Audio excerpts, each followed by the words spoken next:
Alright everybody, so I'm back with my Raw review. It's a day late than normal. I actually decided to go back and watch a few of the segments just to see how I felt about them, if they still held up like I thought they did initially. So, well, once again, I'm not going to talk about everything, obviously. I just want to talk about the stuff that jumps out at me that I remember. So, they had a really good opening match, honestly. My boys New Day, who I absolutely love, I think they were able to, turn that terrible gimmick that they were given to just be bad guys into something super special. And they fought the primetime players.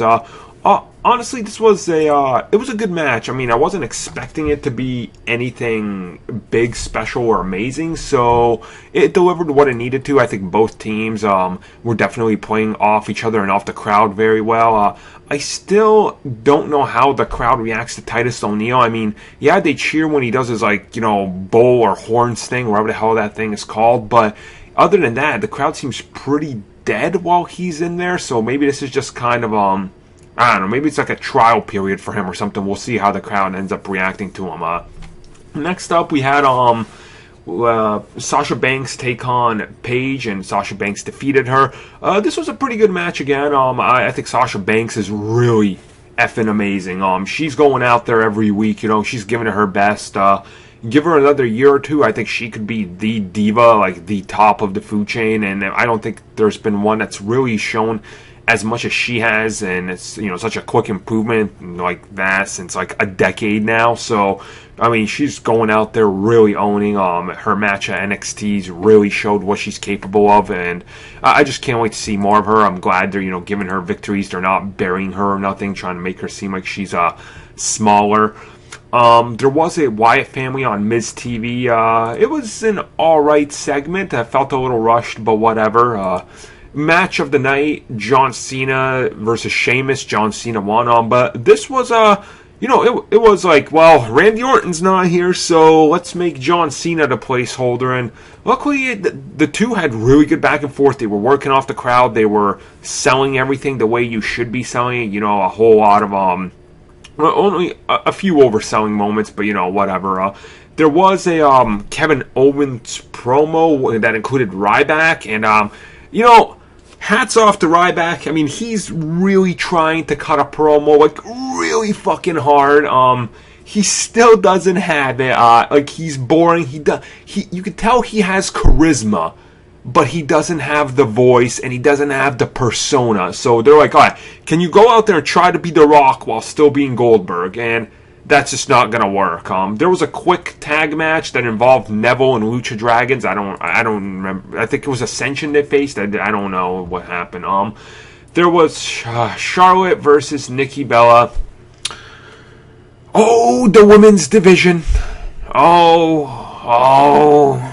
why is this a thing? Why was this match a thing? My wife and I are sitting there, and I'm like, watch.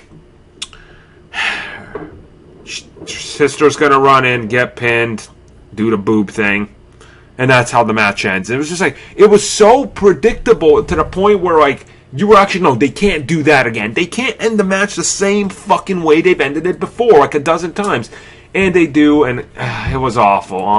Cesaro versus Rusev, quick match, nothing really that neither guy really stood out. They did their typical thing, which I guess, that's good enough.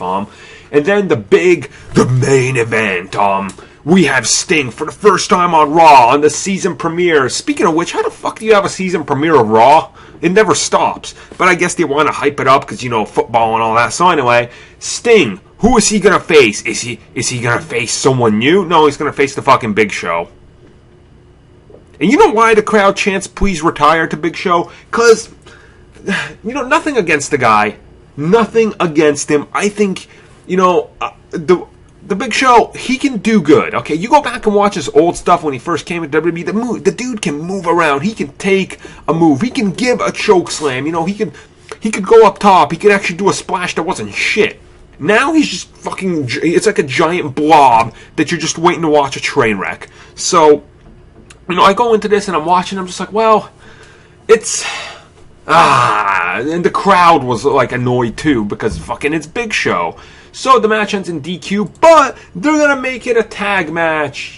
John Cena and Sting versus Seth Rollins and Big Show. And this part of the match really picked up. Sting was on the outside for most of it. He was waiting for that hot tag to happen, which inevitably did. So they could get in there, hype up Sting. Overall, it was pretty good.